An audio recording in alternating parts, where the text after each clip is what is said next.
Buenas tardes. El tema que vamos a tratar el día de hoy, exponer algunos puntos importantes, ¿no? Y buscar una relación significativa entre la conciliación extrajudicial y la postulación al proceso judicial.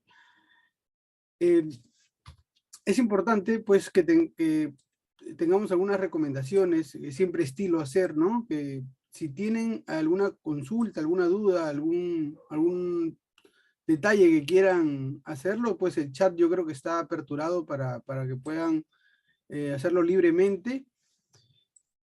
Siempre se recomienda, pues, ¿no? Que la cámara esté prendida y el micrófono apagado, pero eso es a libre elección suya. Y bueno, que tengan una red estable y eviten distracciones por un tema de respeto, no a mí, sino a ustedes mismos, ¿no? Para que la información no se vaya por ahí a malentender. Dicho ello, es importante determinar qué es lo que vamos a lograr el día de hoy, ¿no? Más allá de una sesión, esta es una exposición donde cada uno de ustedes, al finalizar, conocerá todo lo relacionado a la conciliación extrajudicial como requisito para postular al proceso judicial, a partir de algunos puntos teóricos y alcances normativos que vamos a brindar el día de hoy.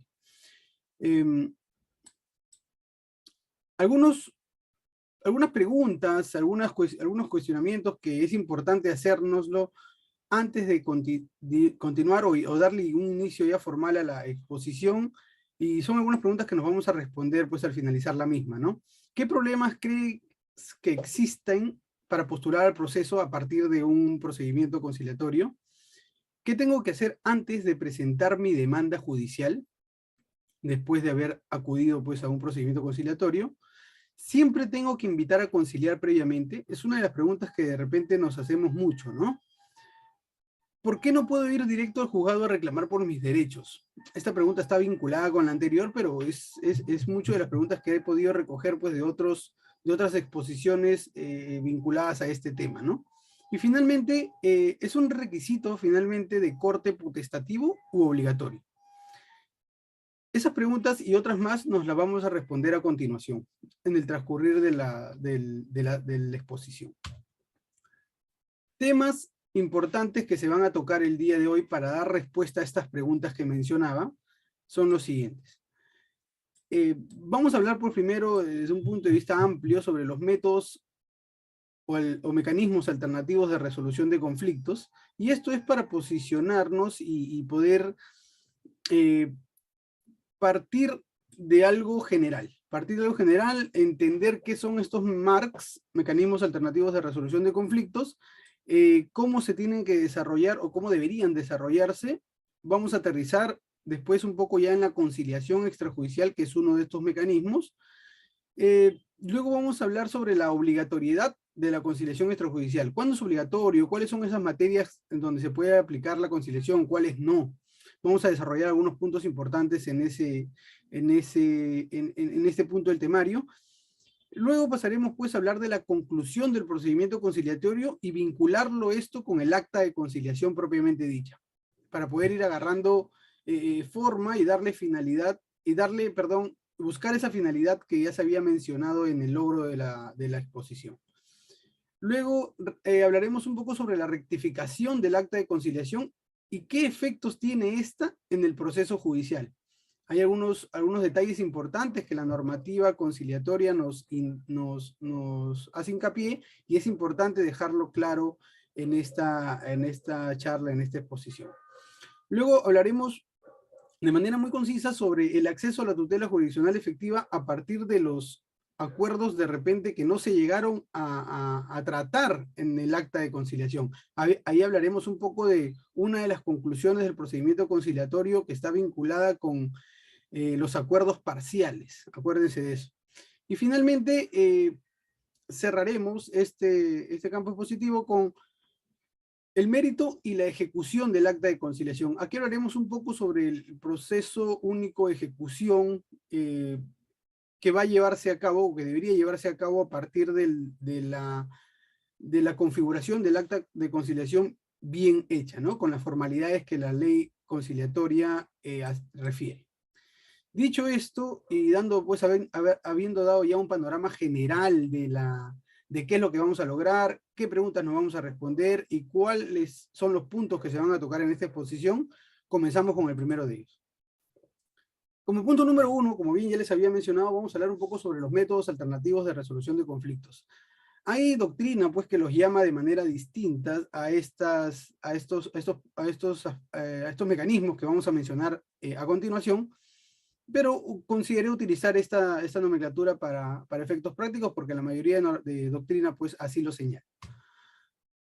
Entonces, como todo, es importante, pues, definirlo, conceptualizarlo y partir de un punto de vista de definiciones, de concepciones. Podemos decir que los MARCs, mecanismos alternativos de resolución de conflictos, son aquellas vías alternas que sirven para resolver o componer determinados conflictos jurídicos. Son mecanismos extrajudiciales, es decir, que se pueden resolver conflictos sin necesidad de acudir al Poder Judicial. Y aquí está lo alternativo de la definición, ¿no? ¿Por qué es alternativo? Porque no acudimos al Poder Judicial para resolver la problemática, las controversias, los conflictos de intereses que puedan existir entre las partes. Empecemos con ese primer concepto para poder ir yendo de lo general a lo particular. ¿Cuáles son entonces estos mecanismos que tanto menciona usted, doctor? Se preguntarán. Estos mecanismos, pues, entre otros, son la negociación, mediación, conciliación y arbitraje. Doctor, acá usted nos está mencionando el proceso judicial en sentido estricto. No, porque en esta lámina nos estamos basando en específico a estos mecanismos alternativos de resolución de conflictos sin considerar el proceso judicial per se. ¿Ok? Entonces, doctor, ¿por qué le ha puesto la letra A a los 3 primeros y la letra H al arbitraje? Por su composición, que ya lo vamos a ver a continuación, sobre que algunos son autocompositivos y otros son heterocompositivos, que los vamos a desarrollar un poquito más en la lámina siguiente. Como bien les decía, en virtud de su composición, los métodos autocompositivos de solución de conflictos, pues ya los he mencionado anteriormente, son la negociación, mediación, conciliación. ¿Y por qué se llaman autocompositivos? Porque no necesitan de una tercera persona para resolverlo, para resolver estos conflictos, estas controversias que puedan generarse entre las partes. Mientras que los mecanismos heterocompositivos sí necesitan de esta tercera persona para poder desarrollar, para que esta persona pueda determinar o dar una solución o pronunciarse respecto a los derechos que cada uno va a intentar, o cada una de las partes va a intentar salvaguardar. Esto es importante que lo tengamos claro para poder desarrollar más adelante y hacer algunas precisiones respecto a la conciliación. Porque cuando hablemos de conciliación vamos a ver que existe sí una tercera persona, pero esa tercera persona no emite un pronunciamiento respecto a los argumentos que le den las partes, sino más bien los acompaña en la solución, ¿no? Les puede brindar algunas herramientas para que lleguen a una solución pacífica y voluntaria. Hablamos de la conciliación, ojo, pero no resuelve. Entonces, es importante por eso marcar esta forma de composición de los MARCs para poder seguir adelante con la exposición. Entonces, habiendo ya hablado de los mecanismos alternativos de resolución de conflictos de manera general, aterrizamos un poco y nos centramos ya en la conciliación extrajudicial, que es parte de la exposición o punto de partida de la exposición, para poder vincularlo, relacionarlo con el acceso al proceso judicial y lo que conlleva ello, ¿no? Entonces partimos de una definición doctrinaria de lo que es conciliación extrajudicial. Y pues, como ya habíamos mencionado, es un mecanismo alternativo de resolución de conflictos mediante el cual dos o más personas, naturales o jurídicas, porque esto es importante también hacer esa precisión, gestionan por sí mismas y de manera autónoma y con plenos efectos legales la solución de sus conflictos con la ayuda, ojo, con el acompañamiento, con las sugerencias de un tercero neutral y calificado. A este tercero se le denomina conciliador. Y es ahí la diferencia entre, porque este mecanismo tiene una tercera persona y no se le puede denominar heterocompositivo por la razón que estoy explicando, ¿no? Porque es un acompañamiento, es un apoyo, para verlo en términos prácticos, una guía para que las partes puedan resolver de manera pacífica esta problemática llevada al centro de conciliación extrajudicial. Algunos alcances preliminares para poder aterrizar en una concepción más normativa de lo que es una conciliación extrajudicial. Es importante, pues, porque la misma normativa así nos lo señala, desde el artículo 1 al 4 de la ley 26872, que es la norma de cabecera conciliatoria, por así decirlo. Tenemos, pues, lo que es el interés nacional, ¿no? Y la institucionalización que va de la mano con la misma. Principios que no pueden verse vulnerados, que están vinculados con la equidad, veracidad, buena fe, confidencialidad, imparcialidad, neutralidad, legalidad, serialidad y economía. Entonces, yo aquí quiero hacer un hincapié, ¿no? Yo le agregaría, sinceramente, porque se desprende, mal o bien, de la neutralidad, el principio de independencia, que de repente puede ser materia de una exposición totalmente distinta porque hay mucho que hablar al respecto, pero lo dejo ahí como para tenerlo en consideración. Autonomía de la voluntad.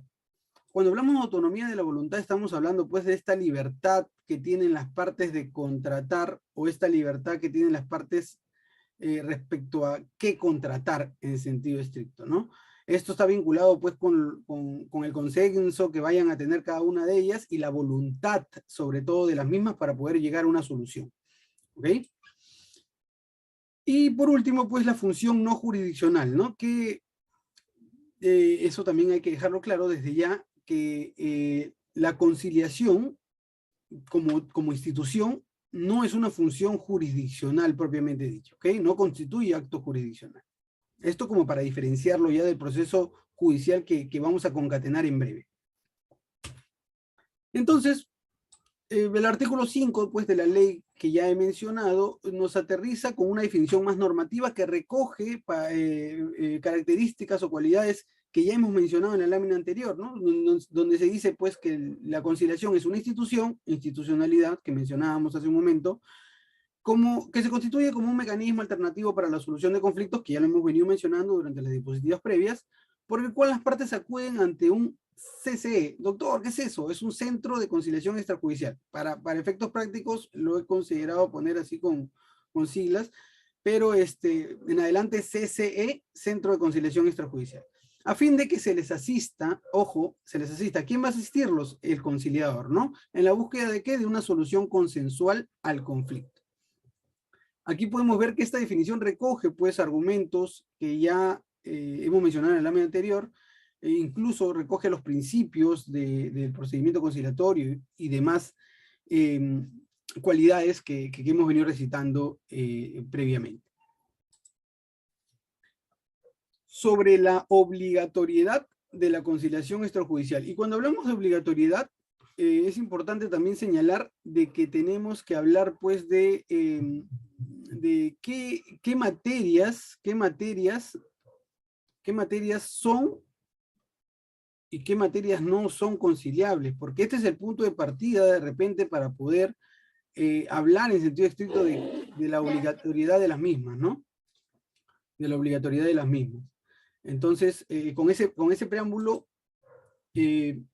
vamos a esta pequeña lámina, que está basada, pues, en lo que es el artículo 6 de la ley que hacía mención, donde nos dice, pues, de no acudir a un centro de conciliación extrajudicial antes de presentar una demanda para postular un proceso judicial, el juez declarará improcedente la misma por causa de manifiesta falta de interés para obrar.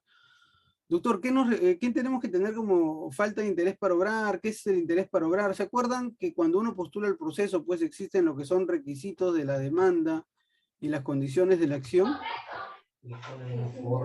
Es importante hacer este detalle y este recordaris para poder decir que el artículo 427 del CPC, que es el Código Procesal Civil, nos dice, pues, que el juez declarará improcedente cuando se sobrevengan una serie de situaciones.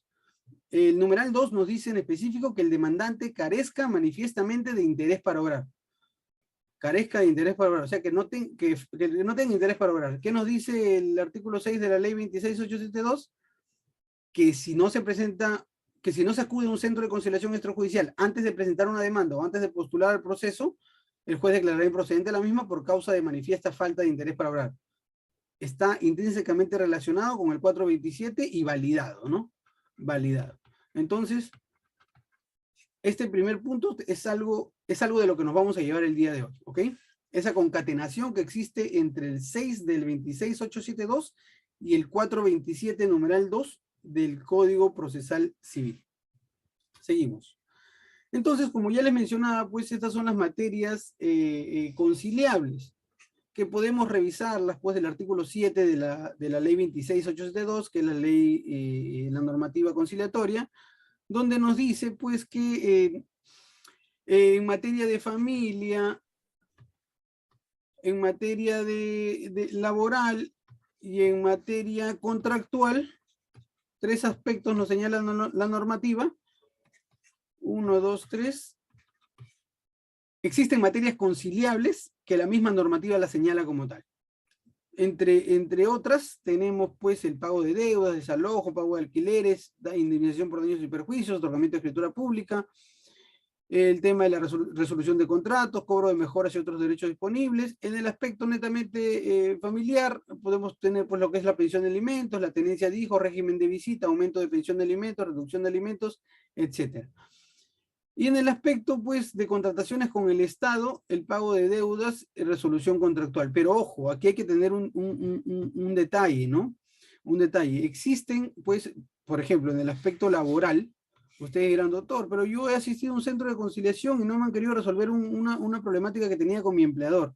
Ojo que para temas laborales, el Ministerio de Trabajo cuenta con centros de conciliación adscritos que desarrollan pues el mismo escenario conciliatorio, pero ya no de manera privada, sino de manera pues ya vinculada con la entidad, ¿no? Con la entidad pública.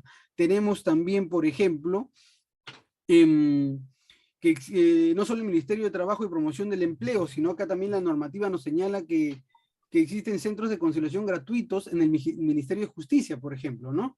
En el MINJUS. Así que por ahí rompe un poco el esquema y lo que veníamos mencionando previamente, ¿no? Porque en el fondo, pues estos terminan siendo centros de conciliación extrajudicial, pero no tenemos en nuestra ruta diaria, sino ya que viene con una reglamentación y una predeterminación ya adscrita a la institución pública que acabamos de mencionar, ¿no? Ministerio de Trabajo, Ministerio de Justicia. ¿Ok? Seguimos entonces. Entonces, como para darle un contraste al artículo anterior, el artículo 7A de la misma ley nos señala cuáles son esas materias no conciliables, ¿ok? ¿Cuáles son las no conciliables? Hemos visto las que sí son conciliables y las que ahora vamos a ver las que no son conciliables. Existen un números apertus de las materias que no son conciliables, vinculada pues con las demás pretensiones que no sean de libre disposición. Mientras las pretensiones no sean de libre disposición, no van a poder ser materias conciliables, ¿ok? Y este conceptito hay que llevárnoslo claro. Entonces, he recogido unas de ellas porque son exactamente 9 puntos más el números apertos que nos menciona la normativa conciliatoria. Serían 10 puntos que habría que desarrollar, pero he traído a colación los más importantes para traer importantes para poder traer algunas precisiones, ¿no? Importantes en el fondo, ¿no? El literal C de estos 10 literales que nos señala pues la normativa en el artículo 7A, nos dice que no son conciliables cuando se traten de derechos y bienes incapaces relativos al artículo 43 y 44 del Código Civil. ¿A qué nos referimos aquí? Pues a la incapacidad absoluta e incapacidad relativa, ¿no? Entiéndase pues los menores de 16 años, los privados de discernimiento, esto por la incapacidad absoluta, y la incapacidad relativa pues que ya nosotros conocemos como problemas de retardo mental, de deterioro mental, los pródigos, los ebrios habituales, toxicómonos, y etcétera, ¿no? Esto lo podemos recoger del 43 y 44 del Código Civil. El literal F, por su parte, nos dice que son materias no conciliables las que se encuentran en procesos de anulabilidad de acto jurídico, ¿ok? Anulabilidad de acto jurídico. La anulabilidad de acto jurídico está desarrollada en el artículo 20-21 del Código Civil, pero nos desarrolla, la misma normativa nos dice que sí se podría conciliar en el inciso o numeral 2 del artículo 21. Perdón, en el artículo 221 del Código Civil. ¿Y esto a qué hace referencia? A la anulabilidad del acto jurídico por vicio resultante de error, dolo, violencia o intimidación. En ese supuesto, sí procedería una conciliación extrajudicial. ¿Ok? Solo en ese supuesto. El 1, 3 y 4 del artículo 221 del Código Civil son materias no conciliables. ¿Ok? Por eso intenté traer a colación estos literales del artículo 7A de la normativa conciliatoria para poder desarrollarlos porque eran importantes mencionarles sus excepciones, ¿no? Para este caso en específico. El literal I nos dice en los casos de desalojo previstos en el decreto legislativo 1177. Este decreto legislativo pues hace referencia al régimen de promoción de arrendamiento, ¿ok? Esta normativa, la 1177, desarrolla pues en su reglamento, en sus artículos 14 y 15, un proceso especial para el desalojo único de ejecución, ¿ok? Un proceso especial que hay que seguir contra el desalojo denominado proceso único de ejecución.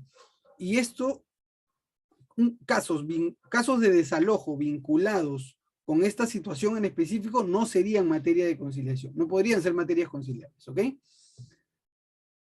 Algunos puntos importantes para tener en cuenta de que todo lo que la normativa conciliatoria lo señala como materia no conciliable, no necesariamente no es conciliable, hay algunas excepciones, ¿no? Hay que entenderlo de esa manera. Entonces, vamos ahora a hablar sobre la inexigibilidad de la conciliación extrajudicial. ¿Cuándo no se exige que acudir una conciliación extrajudicial y podemos ir pues directamente a un proceso judicial? Y esa era una de las preguntas pues que de repente nos hacíamos en el introito de la exposición. Y esto no hay que inventárnoslo porque la normativa es clara y nos lo señala precisamente diciendo pues que los procesos de ejecución, los procesos de tercería, los de prescripción adquisitiva de dominio, retracto, las convocatorias de Asamblea General de Socios o Asociados, indemnizaciones derivadas de daños ambientales, ¿ok? Tampoco los contenciosos administrativos por obvias razones, y las indemnizaciones impuestas por la CGR, la Contraloría General de la República, ¿ya? ¿Ok? CGR, Contraloría. Cuando se determine que funcionarios, servidores o terceros ocasionaron daños y perjuicios al Estado. Ok, doctor, entonces usted me está diciendo que no puedo ir a un procedimiento conciliatorio si ocasioné daños yo como servidor público ante el Estado. La normativa nos dice que no es exigible la conciliación extrajudicial y podría acudir a un proceso judicial directamente. ¿Ok? Seguimos entonces. Entonces, ahora cambiamos un poco el panorama de información y pasamos a desarrollar un poco, basado siempre en la normativa conciliatoria, porque es parte de la exposición que nosotros estamos desarrollando, sobre las maneras de cómo concluir el procedimiento conciliatorio, o cómo debería concluirse un procedimiento conciliatorio, y la vinculación que existe entre ello y el acta de conciliación.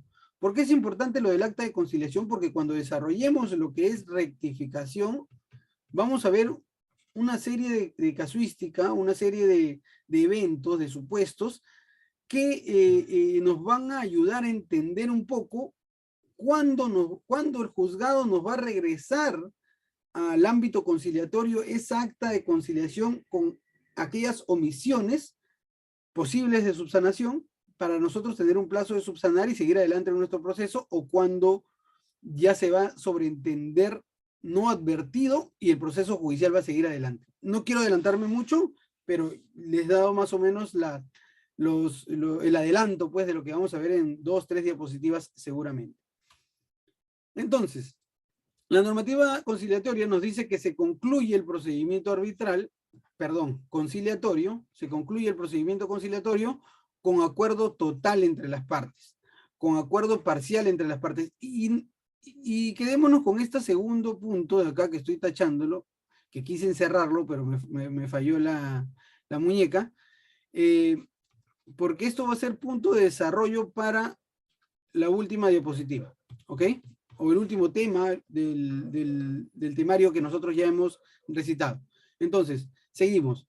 Otra forma de concluir el procedimiento conciliatorio es la falta de acuerdo entre las partes, la inasistencia de una parte a dos sesiones, la inasistencia de ambas partes a una sesión y alguna decisión debidamente motivada del conciliador en audiencia efectiva. Decisiones, pues, que están vinculadas con, de repente se llegó a la conciliación, pero una de las partes no quiso firmar y se retiró del ambiente conciliatorio, o, perdón, creo que, ya, ahora sí. Sí se ve, ¿no? Porque creo que presionando una tecla que, todo bien. Sí, se ve, se ve. Perfecto, gracias. Entonces, a eso se refiere la normativa cuando hace referencia a las decisiones debidamente motivadas por el conciliador. Sí, esas son, ojo, las formas de conclusión de procedimientos conciliatorios. Entonces, si nos vamos en sentido estricto a hablar de la inasistencia de las partes y qué repercusiones tienen estas inasistencias en el proceso judicial ya, podemos hablar de tres supuestos importantes, ¿ok? Dos supuestos importantes y una consecuencia a esos dos supuestos, para ser estrictos.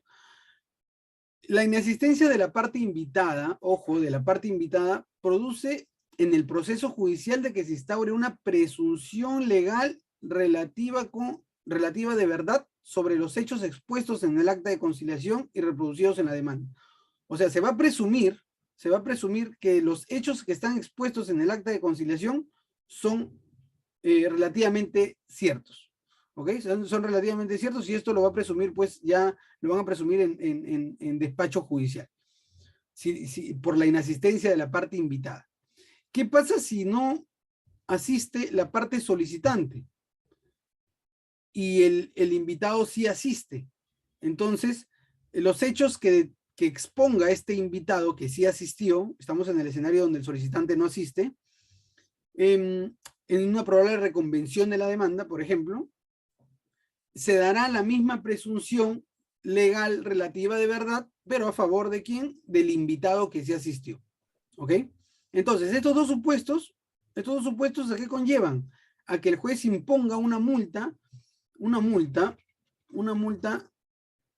no menor de 2 ni mayor de 10 URPs. Cuando hablamos de URPs, bueno, para dato, es el 10% de lo que es la UIT, ¿no?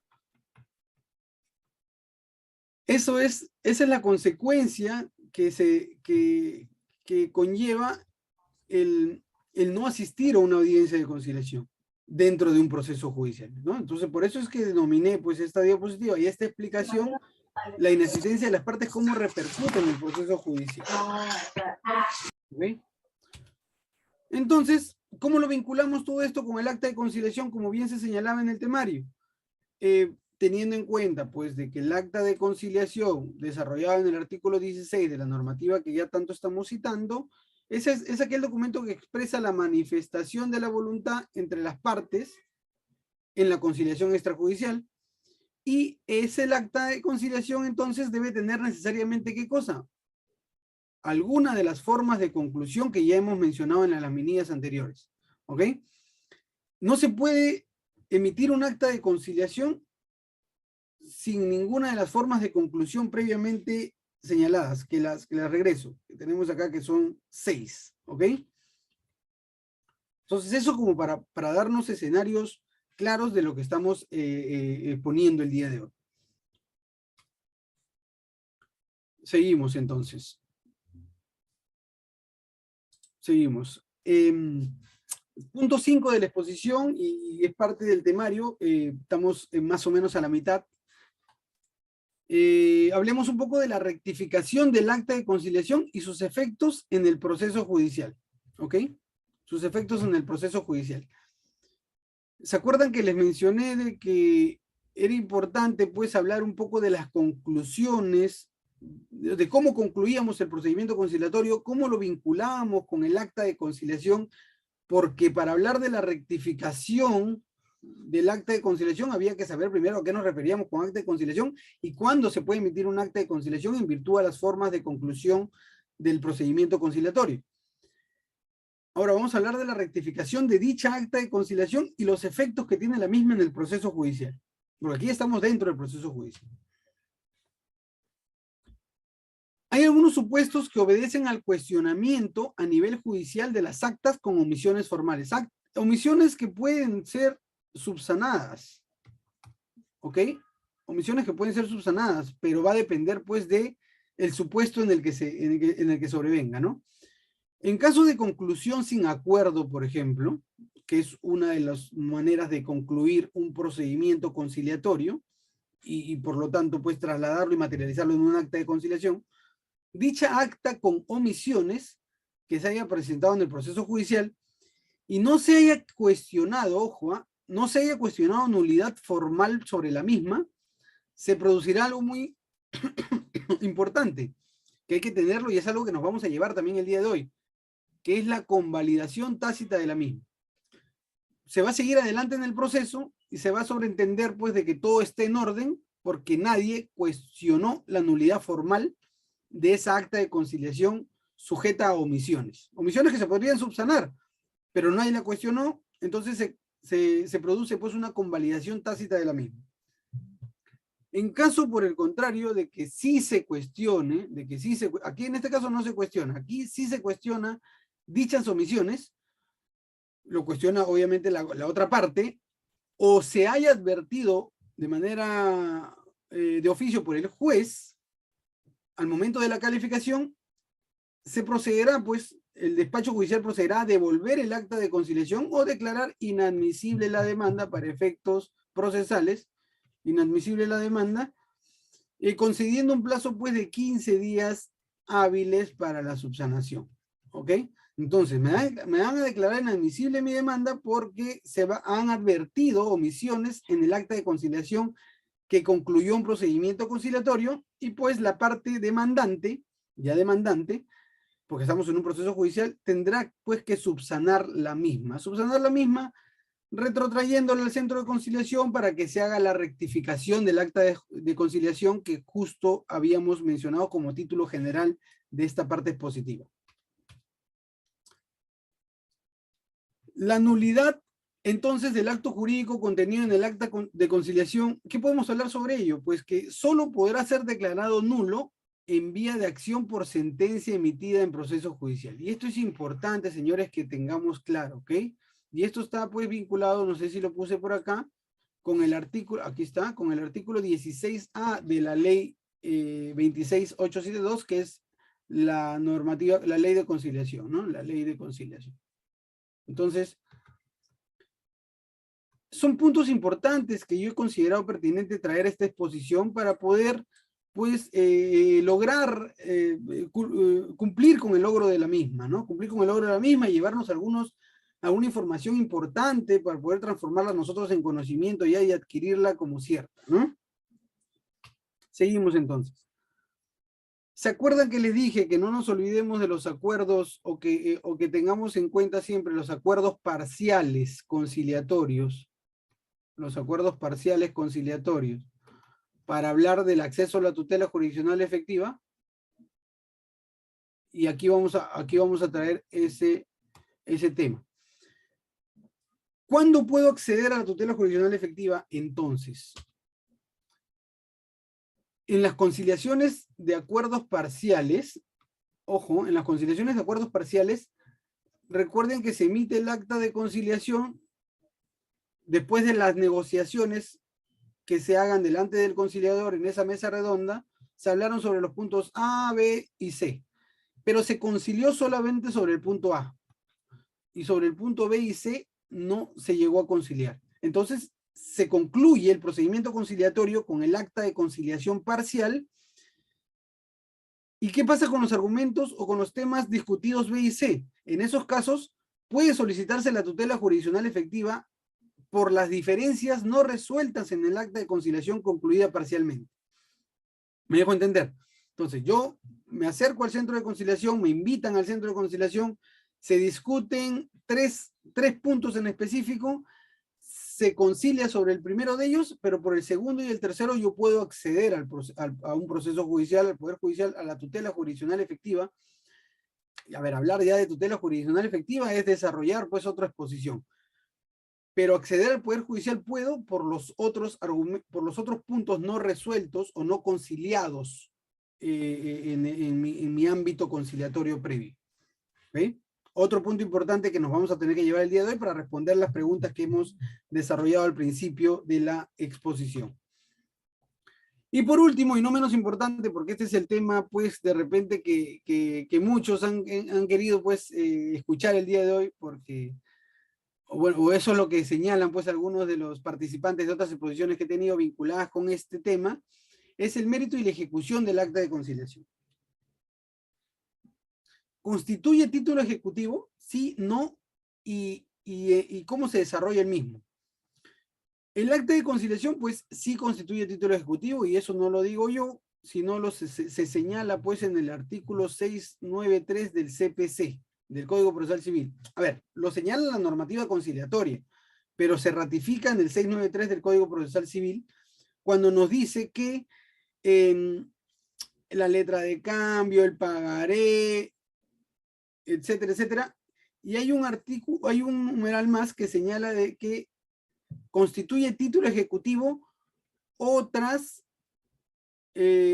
formas determinadas por ley. ¿Ok? ¿Cuáles son estas otras formas determinadas por ley? Aquí la tenemos. La ley conciliatoria, la ley número 26872, en su artículo 18, nos dice que el acta de conciliación es un título ejecutivo. Entonces, ¿qué tenemos que sumarle a ello? Que ese título ejecutivo, esa acta de conciliación, debe incorporar derechos, deberes u obligaciones ciertas, expresas y exigibles para que esto pueda tener solidez y pueda determinarse como un título ejecutivo propiamente dicho. ¿Y esto se va a ejecutar, doctor, a través de qué? De un proceso único de ejecución, porque así lo señala la normativa procesal que acabamos de mencionar. Entonces, esto nos hace aterrizar y nos dice, pues, que las actas de conciliación, que no son lo mismo que los actos jurídicos incorporados en las actas de conciliación, constituyen títulos ejecutivos. Y estos títulos ejecutivos van a ser desarrollados o se va a postular al proceso único de ejecución, porque así lo señala la normativa conciliatoria vinculada y ratificada por el artículo 693 del CPC, y por ahí será el conducto, pues, de solución o de ejecución de esta acta de conciliación que, como les dije y repito, constituyen, pues, título ejecutivo, queridos amigos. He querido ser conciso en la información que quería brindarles el día de hoy en esta narrativa, para podernos llevar algunos aspectos importantes, pues, a nuestros hogares, a nuestro desarrollo laboral y demás. ¿Qué nos llevamos el día de hoy? Pues sobre cuándo se constituye un título ejecutivo y cómo se desarrolla la misma al momento de postular el proceso y de querer ejecutar ese mismo. ¿Qué sucede, pues, con las conciliaciones parciales? ¿Qué pasa con los otros puntos que no se llegaron a conciliar? Puedo acceder a la tutela jurisdiccional efectiva. ¿Qué pasa con las omisiones formales? ¿Y están sujetas a cuestionamiento? Sí. Si no se cuestiona, se sigue adelante en el proceso judicial a través de una convalidación tácita, y si se cuestiona, pues el juez, ya sea porque lo cuestiona la otra parte o porque lo cuestiona el juez mismo al momento de calificar la demanda, nos lo devolverá declarando inadmisible la demanda para poder hacer la subsanación correspondiente en el plazo que la normativa ya lo señala. ¿Qué más nos llevamos el día de hoy? Que la inasistencia de la parte invitada o de la parte solicitante, que son las dos partes que existen en un procedimiento conciliatorio, conllevan a que en el proceso judicial se instaure una presunción legal relativa de verdad sobre los hechos expuestos en dicha acta. Eso es importante también saberlo. Más allá de la multa, que es un tema de fijación normativa, por así decirlo. Esto es importante, por eso que se tocó primero, ¿no? Desde desarrollar de qué manera se concluye un procedimiento conciliatorio, cómo esto conlleva la determinación de un acta de conciliación y cómo se desarrolla esta a través de su rectificación, sus omisiones, sus cuestionamientos y su ejecución a través de un procedimiento único de ejecución por considerarlo título ejecutivo. Esos son los puntos, señores, que el día de hoy amablemente he querido traerles, con lo que podríamos poder dar por finalizado pues la exposición